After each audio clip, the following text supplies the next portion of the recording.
Welcome to the Modern Athenas podcast with Sonia and Debbie, where we discuss how regular women became Athenas in their own time by working hard, persevering through the challenges in their lives, and contributing to a better world. This is podcast 20. In this podcast, we will be discussing the book, The Lighthouse Keeper's Daughter, the remarkable true story of American heroine Ida Lewis by Lenore Skomal. You can use the link on our website at modernathenas.com to order the book after the podcast. Lenore tells the story of Ida Lewis, whose father was responsible for keeping the light burning in the Lime Rock Lighthouse outside of Newport, Rhode Island in the mid-1800s.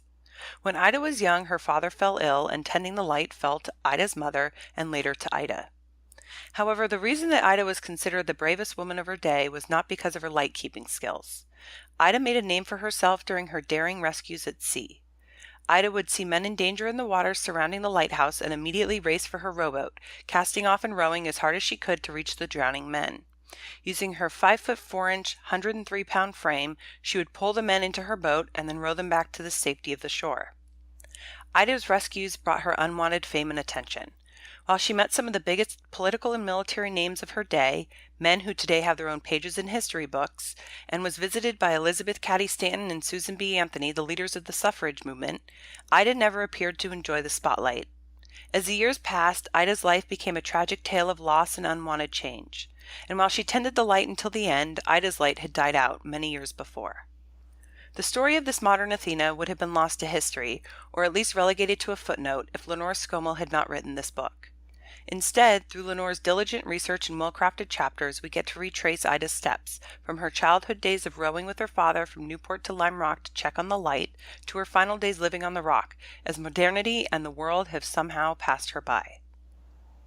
In 1789, the federal government created the Bureau of Lighthouses. By the end of the century, there were 24 lighthouses in service up and down the Atlantic coast. In 1852, the Lighthouse Board was organized. It supervised lighthouses for the next 58 years. The Treasury Secretary was the president of the board and was tasked with administering the lighthouses and other navigational aids, as well as making appointments of keepers. Quote, in the 1800s, keepers generally were appointed from among the ranks of mariners, men who had knowledge of the sea and the changing weather. They were expected to be able to read cloud formations, wind directions, and changes in tides without sophisticated nautical equipment. They were also expected to give assistance to shipwrecked seamen. End quote. As Newport, Rhode Island's harbor, quote, flourished and changed, so did the need for navigational aids, including the placement of lighthouses and lightships. Ida's parents, Hosea and Ida Zoradia Lewis, were the second keepers of the Lime Rock Light, which was finished in 1857. The first keeper was their eldest son, Joseph Lewis, who left the position due to ill health. Lime Rock is a cluster of rocks set deep in Newport Harbor, a series of limestone ledges which, before being discovered as a key location for a lighthouse, had been excavated by Newport builders for centuries. End quote. The rocks sat in the inner part of Narragansett Bay, 220 yards from the nearest point on shore. Like many early lighthouses, quote, the original Lime Rock Tower had only a beacon consisting of nothing more than an oil-burning lantern encased in a wooden or iron frame with thick panes of glass. End quote. The lanterns burned fish or whale oil and had to be replenished 2 or 3 times in a night. Keeping the lamp trimmed, bright, and effective was an involved and detail-laden task. The quality of the light depended on how well the wick was trimmed and how clear the panes of glass were. Quote, failure to maintain the light properly could result in perilous and deadly shipwrecks, especially during a gale, storm, or hurricane. Mariners and seafaring vessels depended heavily on the lights cast by these navigational aids. Mariners had to rely greatly on their own innate knowledge and experience. Primary navigation was done by the night sky. End quote. Hosea took the lighthouse keeper position in 1853 and made twice-a-day treks to the lighthouse tower from Newport, bringing his wife with him to help fill, set, and extinguish the light. Eventually, when a house was built on the rock in 1857, Hosea moved his family into the newly built house to live with the light. So I actually didn't know about a lot of the history behind the lighthouses on the Atlantic seaboard. Yeah, I definitely learned something new with this book about, the Bureau of Lighthouses, but it makes sense that it was kind of part of the infrastructure of transportation, and so it was great to learn about it, but I felt like the descriptions in the book also kind of helped you envision the setting for our story. Yeah, and I didn't realize sort of the intricate and detailed and sort of time intensive work that it took to maintain the lights because I mean, now we just think, oh, lighthouses, I mean, how hard can it be? But these were incredibly labor intensive propositions, and that's why the keepers of the lights usually lived right with the light because they had it multiple times per night get up and make sure that the light was still working. Ida was the eldest of 4 surviving children. Like so many daughters of lighthouse keepers up and down the Atlantic seaboard, Ida shared in the responsibilities of keeping the light. During her childhood, her father taught her the skills that her older brother would have learned, had he have survived. Ida made the daily trips from the Jones Wharf to the lighthouse with her father. Quote, she quickly mastered the oars and the rudder on their small rowboat and could soon skipper the craft like an expert seaman. End quote. Her father also taught Ida how to rescue a drowning man. Because of their daily trips to the lighthouse, Ida, quote, grew into a seasoned, powerful oarsman. With time and experience, she developed an innate feel for the boat and composure on the sea. Hosea had already educated her on the fundamentals of taking care of the light, should the need arise. End quote. So you have this sort of time period in history where, women weren't really doing this type of work, and yet, in the absence of an eldest son, her father, basically took her under his wing and taught her what was considered to be man's work. Yeah, he really seemed to set kind of the standards and expectations for her, regardless of her gender. It was just kind of not a question. It was more, I felt like a foundation of duty, and we'll see that kind of unfold in her story. Yeah, and I also thought it was interesting that he taught her, for families who do these types of crafts, even today, these types of trades, they get passed down from generation to generation. I'm thinking a lot of, fishermen, and they pass these trades along. Again, it used to historically be father to son, but now, it might be mother to daughter or father to daughter. And there's a sort of sense of pride of craft that goes along with that as you're passing it through the generations. Just 4 months after moving the family from Newport out to Lime Rock, Hosea suffered a debilitating stroke that left him partially paralyzed and completely unable to fulfill his duties as the keeper. He eventually deteriorated to a point that he had to be constantly cared for and fed by family members. Ida was a New England pragmatist, and after her father's debilitating stroke, she and her mother shared his duties of tending the light and performing the myriad of daily, monotonous tasks that framed the life of a lighthouse keeper. Ida also put her rowing skills to good use, ferrying her 3 younger siblings from the Rock to Newport to attend school each day. Quote, Ida's early life helped shape her for her future role. Her family responsibilities and ease in a boat seemed to reinforce Ida's natural inclinations and quick thinking in times of danger. Yet her uncommon perseverance and fearlessness were undoubtedly part of her character, and uniquely her own.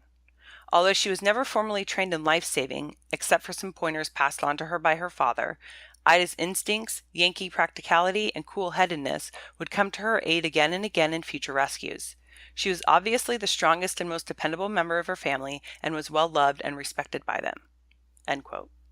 So very early on, I mean, Ida's taking on these responsibilities of an adult when when she's basically a teenager, and so she's kind of stepping into that parent role. Yeah, and she probably didn't really have a choice other than to step up, but it also seemed like she was kind of well equipped already for that job.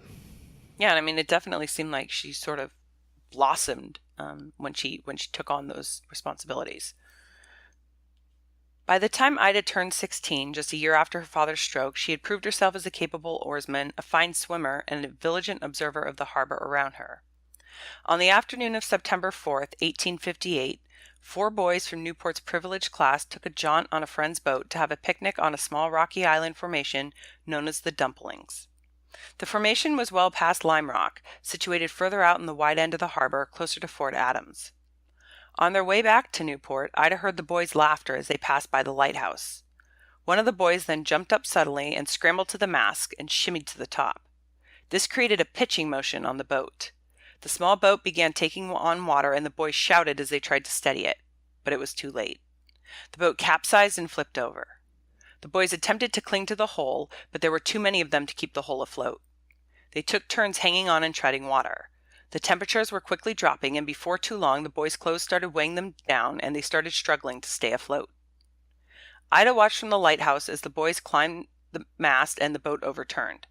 She raced down to the water and set out to the sea, rowing swiftly. She reached the boys and pulled them one by one into her skiff and took them back to shore. One of the boys was unconscious when they arrived back. Ida and her mother tended to all of the boys, and the boys gushed their appreciation for Ida's rescue. But, embarrassed by what happened, they never told their families about their misadventure at sea. The incident didn't even become known until 1898, long after another rescue propelled Ida into fame. Ida's second, third, and fourth rescues were equally challenging. She rescued drunk sailors trying to make it back to nearby Fort Adams, 3 farmhands after they stole Ida's brother's skiff to chase their valuable prize-winning sheep that had run off and into the water, and a thief who had stolen a boat out of Newport Harbor. Ida's humbleness and silence became her custom. She never spoke of the heroic rescues. Without the one famous rescue, she would have remained obscure and unknown, simply one amongst the female lighthouse keepers who went about their grueling lives in relative anonymity. So, Ida, these are really daring rescues. The seas are roiling, storms are going, and all she has is this little 5 foot, 3-inch, 104-pound frame and a rowboat. Yeah, she was clearly fearless. And I was also thinking that she really didn't judge the people that she was kind of tasked with rescuing. Drunk sailors, thieves, and, it was, that must have been part of that sense of duty that her father really kind of passed along to her. And she didn't really second guess it. She just knew what she had to do, and she went out and did it. And I have to say, the rescue of the farmhands, it was pretty comical.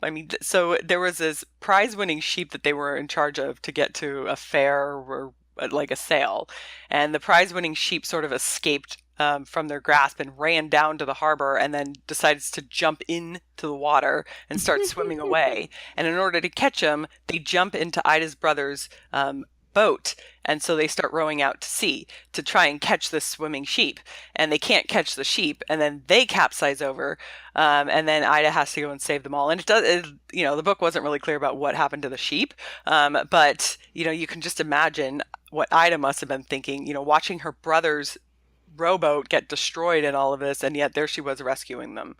Yeah, and it seemed like in a lot of these instances she kind of, I would imagine, kind of surprises these people needing to be rescued, because they're not, first of all, not expecting, especially if they're a thief, for someone to be chasing them. But then again, she's this tiny woman and rather fearless. It must have been quite a sight to see her just appearing and saving these men. And, it's no wonder she wasn't going to talk about her accomplishments or these rescues, but no wonder she was kind of flying under the radar for so long, because it was not something that these men wanted to talk about either. No, they're getting rescued by this pint-sized woman. In that day and age, how embarrassing, right? They're not going to go back home and brag that this little woman rescued them. And yet she didn't brag either that she was rescuing all these people. And so you have this early humbleness about her. And you saw it earlier, when she helped her parents by taking on a lot of these responsibilities and rowing her siblings into Newport for school and back and forth each day. The tale of the famous or infamous, as Ida eventually believed, rescue began on the night of March 29th, 1869. That night, Ida's mother was restless and got out of bed to check on the lighthouse lamp's oil supply. She made her way down the passageway and into the lantern room with its windows overlooking the sea. She peered out, looking through the falling snow, and saw an overturned boat and 2 men clinging to it, yelling for help. Quote, "In the fury of the sea, the capsized boat was drifting toward Goat Island, moving out of the Newport harbor and into the open channel, which would sweep them into the ocean." End quote. The roiling seas were moving swiftly, and Ida's mother shouted to Ida to get to the boat and rescue the men. As Ida ran through her house, her ailing father yelled at her not to bother to rescue the men because, quote, "it wasn't her duty to fish the addled brain out of the water." End quote. Ida went anyway. She didn't pause to put on her boots, a hat, an overcoat, or a shawl. She simply grabbed a towel and raced to the boat. Quote, As she slipped her way across the bone-biting limestones, her feet were cut by the edges of the sharp rock. She yelled back to her younger brother Hosea, known as Hosea, to come help her. He followed closely behind his sister, joining her in the boat as she pushed off from the shore. The hard wind and driving rain battered Ida's back as she pulled the oars with strength equal to that of a hardy man. At times, it felt as she was alone pulling the skiff, setting the rhythm of the oars against the overwhelming power of the sea, all the while barking orders at Hosea, who was frantically rowing alongside her. Her strength, both physical and emotional, surpassed his." End quote. With the snowstorm pounding down and the icy water lapping in the skiff, Ida and Hosea rowed to the deepest end of the harbor near Goat Island. Ida could hear the men desperately crying for help. Quote, "Desperation was never an emotion that Ida allowed during her rescues, however. This time was no exception, and she caught herself before panic and despair set in. She had to keep rowing, to keep focused on getting to those men, and to block everything else out." End quote. Ida's mother came out to the edge of the point and was trying to wave and call out to the drowning men, pointing them to Ida's boat. Later, as the men recounted the night, they would say how Ida's mother's cries prevented them from giving up hope. Eventually, Ida's skiff reached the men, Ida all but exhausted from the brute force she had to use to move the skiff from the waves. She pulled the two men into the boat. They were soldiers stationed at nearby Fort Adams. With the two men in the boat, rowing back to shore was twice as difficult and twice as long. The men were in bad shape and in the early stages of hypothermia. When they all reached the Lighthouse Island, Ida helped the men into the house. They stayed with Ida and her family through the next night, being nursed back to reasonably good health. They returned to Fort Adams the next day. Ida's brother Rudolph later would say, quote, "Sergeant Adams, one of the rescued party, stated when he recovered, 'When I saw the boat approaching and a woman rowing, I thought, she's only a woman and she'll never reach us. But soon I changed my mind.'" End quote. A younger boy had also been on the boat. He was the one who had been confident that he could row the small boat from the shore to Fort Adams on the adjacent peninsula. But the boy was ill-equipped for the storm, and when the boat capsized, he was unable to hang on. He drowned at sea before Ida had reached the other two men. So this became Ida's sort of heroic rescue, and as we'll talk about in a few minutes, this became the one that kind of propelled her into fame. But just like the others, there she is out in the middle of a storm, rescuing people who should never have been out in the first place. And so, I find it interesting that she's just so non-judgmental about why they're out there, and, yet she goes and plucks them out. Meanwhile, her father's like, just leave them there. Well, and she seemed to have the strong mindset that was required for this job, and that was really a man's job up until now, and yet she really had to work. It sounds like twice as hard physically because of just her size, and especially once these men were in the boat, you can imagine with 400 more pounds in the boat, how much harder she had to work just to succeed at this job. But it only strengthened her and her mindset and her body when these adverse conditions were kind of thrown upon her as well. Yeah, I mean, these are not modern boats. This is like a little wooden boat that she's rowing. So just keeping the water during a storm, keeping the water out of the boat is a challenge. And as you get more weight, right, the boat sits lower and lower in the water. And so that becomes an increasing challenge as well. And I thought it was interesting that it talked a little bit about desperation, because certainly as you're sitting really low in the water and it's getting harder and harder to, paddle back, I'm sure that, I'm sure there were moments that she was starting to panic or despair about it. And, it was talking about the fact that she never let those emotions set in, and she was able to kind of detach from that emotion and just focus on what she needed to do. Well, and these grown men, I'm sure they were frantic. They were, about to drown at sea. And so in the midst of that, she here, still a teenager, is kind of providing that centered kind of rock for these men as well. It's really incredible when you think about how young she still was. Soon after that fateful night, a local paper wrote about the rescue. It was brought to the attention of the customs collector, who acted as conduit for much of the information leaving Newport. Quote, "The account of the heroic rescue was so sensational that it was telegrammed to newspapers in New York." End quote. A New York Tribune reporter was dispatched to Newport to interview Ida. The resulting article was the first to celebrate her on a wide scale. So now you're beginning to see Ida's now going to get pushed into the spotlight.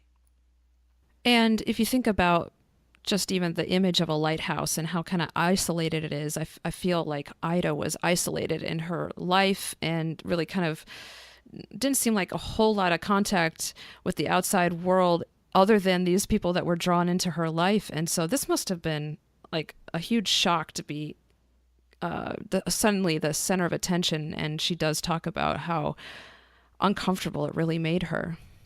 Yeah, and I mean, the book also discusses a little bit about the fact that there was classism in Newport at the time, and so Ida's family was considered like the common laborer class versus a large majority of Newport was sort of this upper class, and Newport was used as summer homes, and it was just kind of upper crust. So she didn't interact with a lot of the people in the city either, and so it was this whole fame thing. Was probably also awkward on that level for her. As part of the article, the reporter noted how similar Ida was to Grace Darling, who was a folk hero at the time for her 1830s daring sea rescue off the English coast. Early in the morning of September 7, 1838, the paddle steamer SS Forfarshire's engines failed as it passed the Longstone Lighthouse, where Grace's father was the keeper. The ship drifted north and the captain hoisted a sail to head south for shelter. The ship struck a huge rocky shoal and split in half. The stern broke away and the forepart of the ship wedged itself into a rock. There were 63 people on board.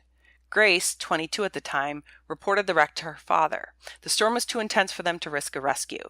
3 hours later, she and her father were able to set off for the wreck.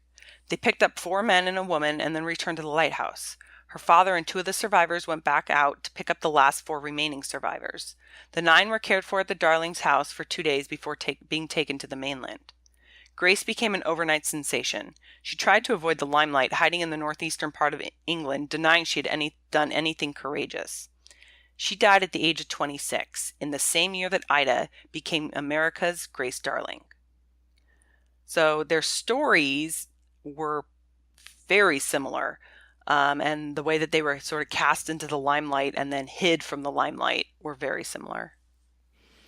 Well, I was also imagining these are compelling stories. Even just reading them now, it's very vivid imagery about these daring rescues. And for all the people that didn't work at the lighthouses, I think these are dramatic stories anyway. And it only kind of doubled that drama, the fact that these were women. And I feel like, that's why there was such a kind of a gravitational pull to these stories, is that probably for everyone else, they were so unique in a lot of ways. Yeah, I mean, they were pretty sensational. And I think, even today, right, people like sensational stories. July 4th, 1869. After the country learned about the rescue of the 2 men, Ida was invited to speak in front of 4,000 people at Newport's 4th of July celebration, but she begged off. Colonel Thomas Wentworth Higginson, a well-known feminist and abolitionist, addressed the crowd and accepted a new boat on Ida's behalf. He said in part, quote, "Much has been said about her services in this direction. When she performed this duty, she had no thought of its being recognized. In fact, I believe if she thought what men would say about it, probably the act never would have been done at all." End quote. But was Ida's refusal to speak because she was humble, or was it because she was fearful? Quote, "Unaccustomed and awkward in the role of celebrity, Ida was acutely embarrassed by the attention and far too shy to speak before a large crowd. Even in private, if a conversation began to touch on her rescue, she would redirect it instead towards a discussion about the lighthouse, the harbor, the weather, or her family. At her core, a simple Yankee woman, Ida would never truly feel comfortable with the suffocating attention lavished on her. Over time, though, she came to a point of begrudging acceptance regarding her fame. She felt that her acts of rescue were just part of the job and no more than anyone else would do in the same circumstance. To her, it was peculiar that society would make such a big deal out of merely doing one's job. Of her heroic deeds, she said, quote, "If there were some people out there who needed help, I would get into my boat and go to them, even if I knew I couldn't get back. Wouldn't you?" End quote. And so you have this really interesting situation where she really, I think deep down, as you were mentioning earlier, believes it's just her duty. And, she's humble about it, I think, in a way, because she honestly believes that this is something that everybody would have done. Well, and I also got the sense, because it was kind of thrust upon her at a young age, that she never knew anything otherwise. And I also feel like this is a little bit of a turning point now, where maybe I don't know if she resents the fact that she didn't have a chance to kind of choose this path, even though, and she had no choice also to embrace it, because it feels like her character is so strong and there's so much integrity there that she is going to throw her full self into what she needs to do, because she has that strong sense of duty. But I felt like this was starting to be that turning point that we'll see kind of unfold to this later chapter of her life. Yeah, but I also wondered, like, maybe she was a bit short-sighted too, right? Maybe she could have used the fame to do something good. Like, she shied away from it so much, and I just wonder if being humble, she almost took to an extreme, and maybe she could have brought, more awareness to even to the local community about the dangers of being in the seas during rough weather, or something like that, Mm-hmm. and almost like missed an opportunity there. Later that same Independence Day, a crowd of 1,000 assembled across the narrow passageway to Lime Rock. Ida stepped into her new boat, and the crowd watched as she held the oars and took to the sea. Quote, "The shy, uncomfortable Ida had disappeared, and another one emerged, filled with confidence and assurance. She struck out with bold, easy strokes, moving the weight of the boat effortlessly through the still surface of the water, as if endowed with the strength of a man. She steered the small rescue vessel toward Lime Rock, around the other sailboats. She then slowly turned to the cheering spectators on shore and smiled as she lifted her arm into the air, waving a small white handkerchief in acknowledgement. She was at ease now. The day was behind her, she was out of the limelight, and she was going home to her safe, beloved light. But whether she realized it or not, life as she had known it had been forever altered. She was no longer just a lighthouse keeper's daughter. She had become, much against her will, the heroine of Lime Rock." End quote. And so, like you were just saying, now is this turning point. Like, now fame is going to change her. And I think, when you live this isolated existence, I don't think she had any idea at that point just how much her life was going to really change. And she seemed at this point to just be resistant to it, and almost like, oh, it's all going to go away if I just, go back to Lime Rock. Yeah, I think it wasn't going to go away, and it's even going to intensify this attention. But I imagine that when fame comes, it requires someone to be even more intentional about the boundaries that they need to draw around them to protect privacy and also probably perspective. So I think that's a pretty important task, and still she's not seen much of life, and the life that she's seen is the only one that she really knew about. But we have certainly seen I've also was thinking celebrities that don't like to draw those boundaries in the face of fame. And you can easily see on Instagram or Twitter people who just kind of without filter share private things, and it also would appear that they lose some perspective as well. Yeah, and I mean, I think she honestly probably believed that the physical separation between Newport and Lime Rock was going to give her that separation between all these people who wanted to talk to her about this newfound fame and the life that she was leading on Lime Rock. And as it turned out, that wasn't going to work. But I think she really believed that she was going to go back to Lime Rock, was going to be quiet. She could tend to the light, because don't forget, in all of this, she still has to tend to that light. And so I think she really believed she could just go back to her existence and this would all just pass. That same summer, women had been granted the right to vote in Wyoming. In August, after Ida celebrated heroism a month earlier, Susan B. Anthony and Elizabeth Cady Stanton founded the National Women's Suffrage Association. Quote, "And with the country in the throes of admiring Ida, what better place than Newport to host a women's rights convention to awaken thought among a new class of people?" End quote. The day after the convention, Anthony and Stanton set out to Lime Rock to meet Ida, but, quote, "Ida had worked out the problem of women's rights in a different manner. Ida never drew gender lines about her abilities. In truth, she eschewed any comparison to men in terms of her strength or bravery and was reluctant to become a standard bearer for the women's rights movement. End quote. One thing was clear to Anthony and Stanton during their visit with Ida. Quote, Ida Lewis is a girl of rare common sense and self-respect. She is modest, unaffected, and seems surprised rather than pleased with the amount of attention she is now receiving. End quote. Ida gave Anthony and Stanton photographs of herself, which she autographed, and saw them off on their boat back to Newport. So I thought it was really interesting how basically Ida was rejecting becoming a part or this sort of figurehead of the women's suffrage movement, saying, like, this is my brand of feminism that I practice, and I don't really want to become your flag bearer.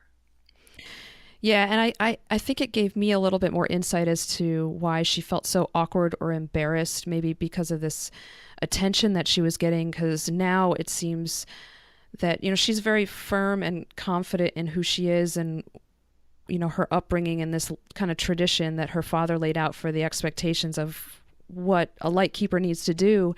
And she embraced that, but some of these figures that are coming to see her really want to now put her up on a pedestal for their issue as well. And while it's a virtuous issue, and she didn't necessarily seem to disrespect it, I felt like she didn't feel like it was her fight.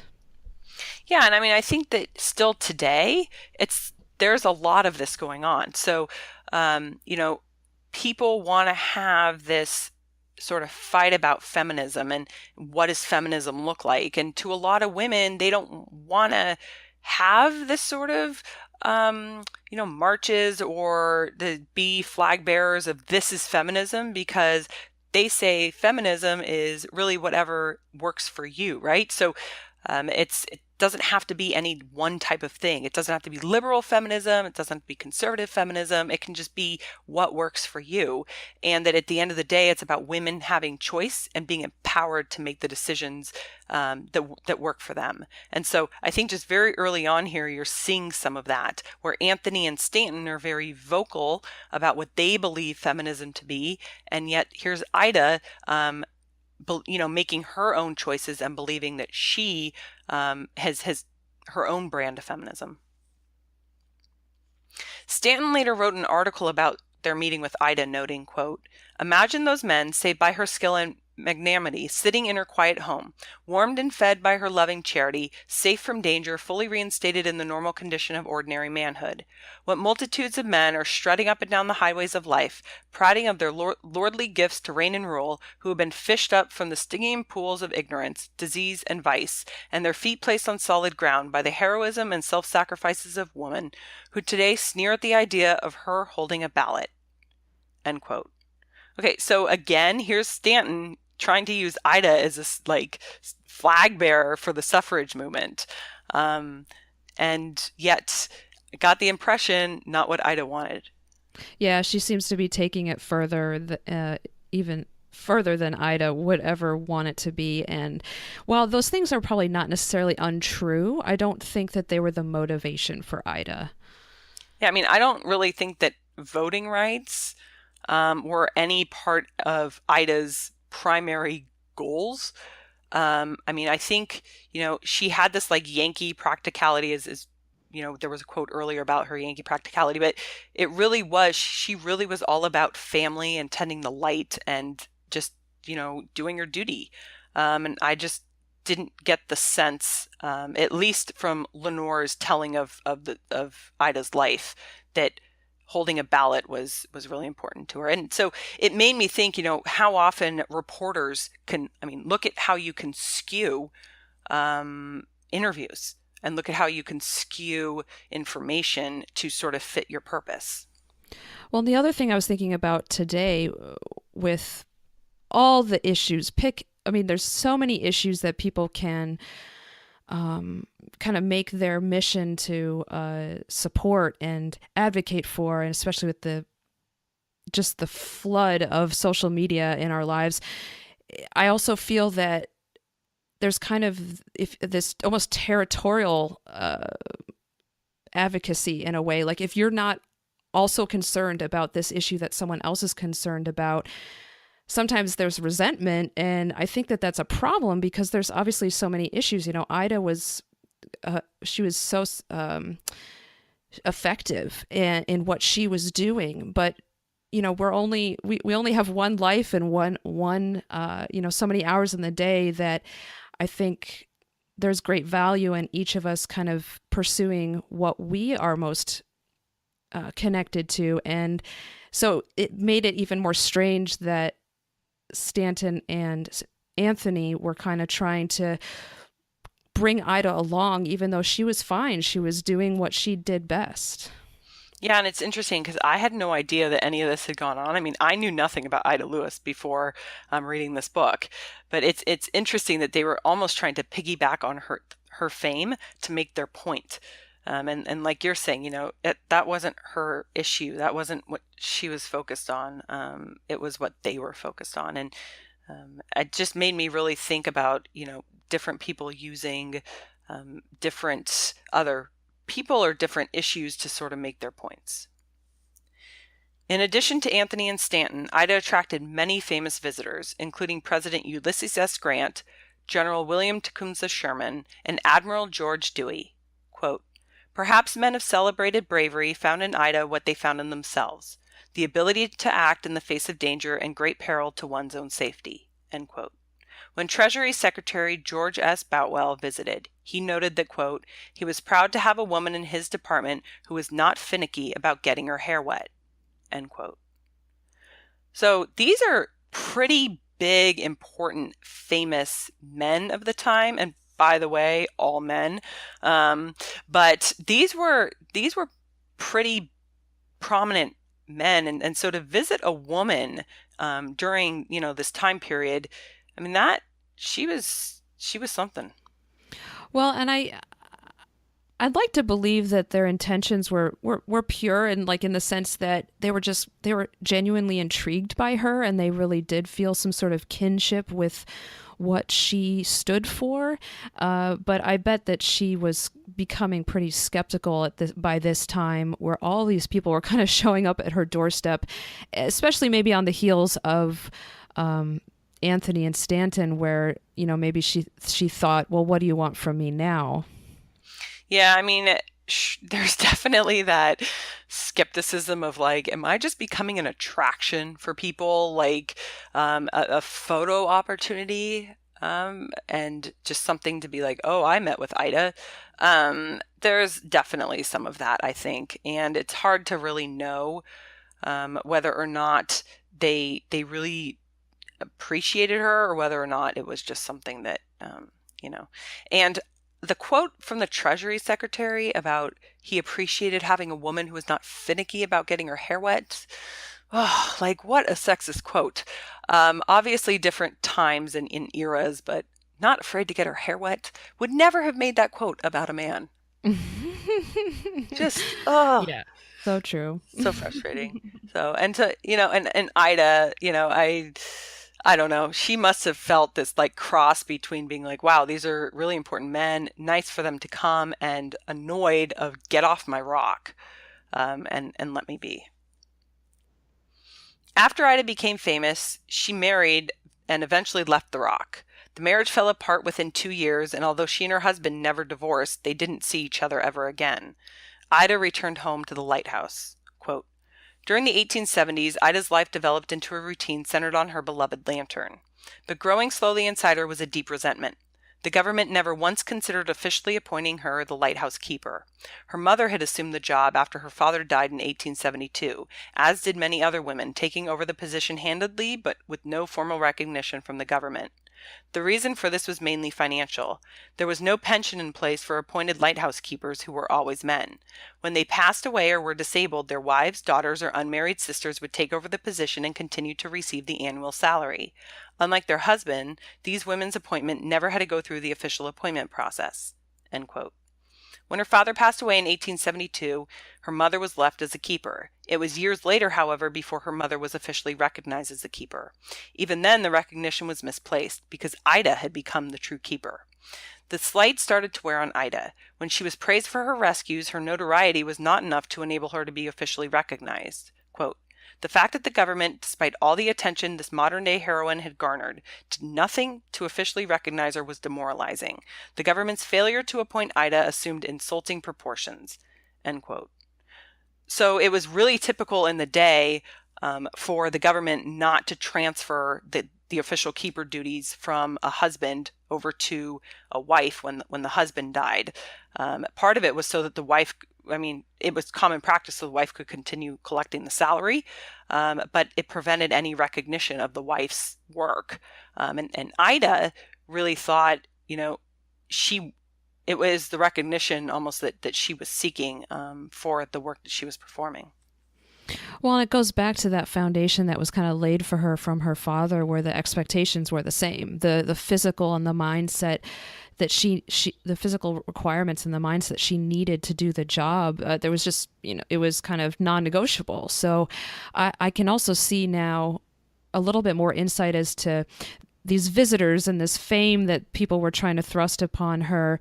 Did they ever stop to ask her, what do you want out of life? I think that maybe is where it kind of translated into this demoralizing feature of not being recognized, because no one really seemed to ask what she cared about. They just wanted to make what her life was into what they wanted it to be. Yeah, and if she wasn't skeptical about the intention of all these visitors before, I'm sure she was skeptical now, because all of these visitors, very famous people, could still not get her the recognition that she felt that she deserved for keeping the light. And again, it wasn't unique for women up and down the seaboard to not get the recognition, but it definitely, they were doing the work. And so that gender barrier, it was a problem. On January 21st, 1879, Ida finally received the appointment to lighthouse keeper and made another daring rescue. 2 soldiers from Fort Adams ventured into the ice in the harbor, attempting to shave off time on their return to Fort Adams. Instead, they fell through a patch of thin ice. Their chance of survival was low. Ida saw them in the water and set out for them in her skiff. When she reached them, she tossed a line to them, instructing them that one at a time they should grab a hold of the line so she could pull them to safety on the thicker ice. They both grabbed onto the line and refused to let go. They pulled Ida into the water with them. With her quick thinking and knowing time was running out for all of them, Ida managed to pull herself back up with the line and hauled herself out of the icy water. One of the men then finally let go of the line, and Ida was able to pull the other man to safety. Once he was in the skiff, the first man grabbed a hold of the line again, and Ida was able to pull him to safety. The rescue attempt made new headlines, and once again, Ida was lauded for her bravery and courage. She was honored with a gold life-saving medal of the first class, which was reserved for exceptional bravery in rescuing lives. Since 1874, when Congress passed the act awarding the medal to civilians, Ida was the first woman to have won the medal. By the time Ida was 39 years old, she had been the official keeper for 2 years and had made 18 rescues. She lived on the rock with her sister, her brother, and her mother. Her sister then passed away in 1883, and her mother passed away in 1887. Ida continued living on the rock with her brother, never relinquishing full control of the light. At the turn of the century, Newport was changing. It was becoming a summer residence for wealthy families across New England. There were faster boats that were able to make rescues faster than Ida could in her skiff. Her time as a heroine on the seas was coming to an end. In 1906, Ida made her final rescue. So you've got sort of this changing of the tide or changing of the times. And, when I was reading the book, I was thinking the light kind of almost became like a child to Ida. So she never had her own children. And I think part of that was because she had the light. Yeah, it took dedication and discipline. I'm sure that there were days that she didn't want to get up in the middle of the night to make sure, everything was still going. And, it's really remarkable how still dramatic her life is. And she just doesn't seem to ever question the importance of, or she doesn't seem to see any rescue any more or less important than the others. And to her, even though she got this medal for this very dramatic, and I can just see it, very probably cinematic rescue, she's still, you feel like her kind of deflating in a way, because now life is starting to pass her by, this thing that she loves so much and has become kind of the only thing she's really ever known her entire life. It's now kind of fading away. Yeah, and I mean, I think honestly today her life would have been made into a movie. I mean, these rescues were so dramatic and very vividly portrayed this ice rescue, and just the wherewithal that she had to be able to pull herself back out of the freezing cold water. And then, I mean, I'm sure she was starting to get into the early stage of the hypothermia, and to still stand there and pull both of these guys out of the water, when in essence they were basically causing her to drown. I mean, that was some bravery right there. The end of an era. By 1910, there were sweeping changes made by the Lighthouse Board to how lighthouses were to be run. Ida could not keep up with the changes and was frustrated with the administrative paperwork that was now required of the keepers. She received numerous reprimands from the board, and her paperwork was routinely rejected and returned to her. Those that knew her said that the changes caused her stress and nervous depression. It is certainly true that the forced changes to the lighthouse extinguished the light in her heart. Ida had a stroke after extinguishing the flame for the last time on October 21st, 1911. She died 3 days later. In 1924, the Lime Rock Lighthouse was renamed the Ida Lewis Lighthouse. However, the lighthouse became impractical a few years later after a new lighthouse was built on nearby Rhode Island. The new lighthouse had automatic acetylene lights and new navigational aids. Ida's lighthouse was deactivated in 1927. So again, changes as the turn of the century comes, and new technology is coming for the lights, and different oil and type of lights are being used, and all these administrative barriers are coming, and now she's got to order supplies through this like triplicate administrative forms, and that's not how she did it. And the forms are getting sent back, and now she's having to change the way she's doing things, and she's just frustrated. I was wondering what would have been her motivation to adapt anyway. She wasn't seeking more fame. She's gotten, kind of unsolicited accolades that, only kind of contribute to her kind of stress. And now like you said, the system is changing, and I felt like she didn't have that motivation to adapt anyway. It was always coming from a sense of duty that she did the job. So it was, she had an amazing life that was selfless and giving and courageous. And, even this kind of little bit of a fading of an extinguishing of her light at the end, I don't think diminishes that at all. No, but I definitely think like she sort of saw the change. And, just in the last section, we were talking about the fact that, more powerful boats were coming in, and her rescuing was not, she didn't have the same abilities as some of the faster boats to get out there to sea. And so, I think, as her sense of purpose started to decrease, and she lost that ability to, day in and day out feel like she was doing something purposeful, and so that sense of duty becomes lost, and that little light that shines so bright for her just diminished. And eventually, whether it was a nervous depression or stress or whatever you want to call it, it was just kind of a sad and tragic end to what was a really amazing life. And on that note, that's all we have for today. Thanks for listening to Ida's story and for sharing this experience with us. You can interact with us and follow us on Facebook, Twitter, and Instagram, where we announce episodes and share additional information after each podcast. If you have additional questions or comments about today's podcast, please submit them to us on our website at modernathenas.com, our Facebook page under Modern Athenas, our Twitter account at Modern Athenas, or our Instagram at the Modern Athenas Podcast. We would also appreciate if you could support the podcast by leaving us a review on iTunes or Stitcher and subscribing to the podcast. In our next podcast, we will be discussing the book A Little More About Me by Pam Houston. As we leave you today, we want to remind you to never forget that each of you, like all of the modern Athenas we've discussed on our podcasts, has the power and capacity to be a change maker in your world. Work hard, dream big, and reach for the stars.